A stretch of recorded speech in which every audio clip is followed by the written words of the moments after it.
ராமநாதபுரத்துலேருந்து ராமேஸ்வரத்துக்கு பாம்பன் பாலத்த பார்க்கலாம் அப்படின்னு சொல்லிட்டு கிளம்பிட்டோம். போற வழி பூராமே பறந்து விரிஞ்சு கிடந்தது ரோடு. அவ்வளோ அழகா இருந்தது. போக்குவரத்து குறைவா இருந்தாலும் ரோடு வந்து நீட்டா இருந்ததுங்க. அப்படியே போயிட்டுருந்தோம். போக போக எங்களுக்கு ஒரு சந்தேகம். அதாவது ராமநாதபுரத்துக்கும், ராமேஸ்வரத்துக்கும் எப்படி வணிகம் நடந்திருக்கும்? ஏன்னா இது ஒரு தீவு. கடந்த காலங்கள்ல எப்படி வணிகம் நடந்திருக்கும் அப்படின்னு ஒரு சந்தேகம். இத பார்க்கும்போது எப்படி நடந்தது? அப்படிங்கிற ஒரு விளக்கம் வந்து நமக்கு கிடைச்சது. அதாவது கடந்த காலங்கள்ல மண்டபம் பகுதிக்கும், ராமேஸ்வரத்துக்கும் மரத்தால் செய்யப்பட்ட படகுகள் மூலியமா தான் வந்து போக்குவரத்து நடந்திருக்கு. அதில தான் வணிக பொருட்களும் ஏத்திட்டு போயிருந்திருக்காங்க.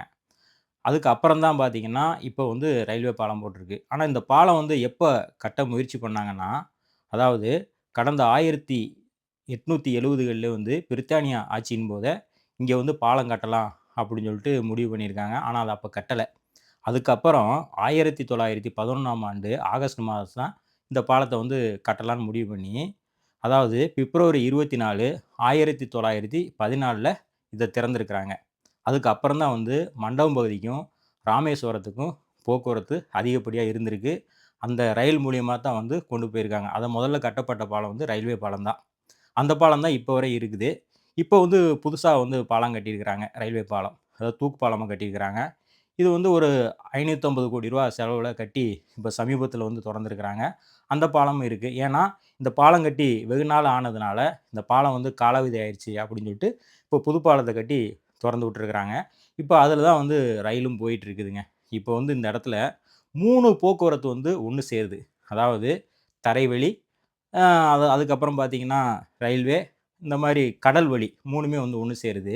சரி, இந்த தரைவழி போக்குவரத்து எப்ப ராமேஸ்வரத்துக்கும், மண்டபத்துக்கும் தொடங்கப்பட்டது அப்படின்னு பார்த்தீங்கன்னா, 1988ஆம் ஆண்டுல தான் இந்த சாலை போக்குவரத்தும் அங்க தொடங்கியிருக்கிறாங்க. அதுக்கு முன்னாடி சாலை போக்குவரத்து கிடையாது. அதுக்கப்புறம் வந்து தொடங்குனதுக்கு அப்புறம் தான், இப்ப வாகனங்கள் வந்து செல்லக்கூடிய பாலத்த வந்து நம்ம பார்க்குறோம். இப்ப அந்த பாலம் தான் இது. இப்ப இந்த இடத்த வந்து பார்க்கும்போது 3 போக்குவரத்தும் ஒண்ணு சேரக்கூடிய இடமா நம்ம பார்த்துக்கிட்டு இருக்கிறோம்.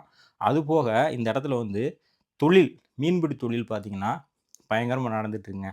ஏன்னா, இந்த இடம் வந்து மீன் பிடிக்கிறதுக்கு வந்து நிறையா விதமான போட்டுகள்லாம் இருக்கு. அதேமாரி இந்த இடத்துல மீன்பிடி படகுகளும் நிறையா இருக்கு. இதுதான் வந்து நம்ம இந்த இடத்துல பார்க்கலாம். அப்புறம் கருவாடு உலாத்துறது, இதெல்லாம் வந்து இங்க இருக்கு. இந்த மாரி நிறையா விதமான மீன் தொழில்லாம் செஞ்சுட்டு வர்றாங்க. சரி, இந்த இதெல்லாம் பார்த்து முடிச்சுட்டோம். அப்படியே போறதுக்கு தயாராகும்போது, அந்த கடல பார்த்துட்டு வரதுக்கு மனசே வரல. அந்த கடல பார்த்துட்டு, ஒரு பிரியாவிடை குடுத்துட்டு வரலாம் அப்படின்னு சொல்லிட்டு அப்படியே நடந்து போயிட்டே இருந்தேன். பார்க்கும்போது எனக்கு அவ்வளோ அழகா இருந்ததுங்க அந்த பாலம் கீழ பார்க்கும்போது. பார்த்துட்டு அப்படியே கிளம்பலாம் அப்படின்னு சொல்லிட்டு கிளம்பிட்டேன். இது பாலத்தோட மேல் பகுதி. பார்த்து ரசிச்சுக்கிட்டே போயிட்டே இருந்தேங்க.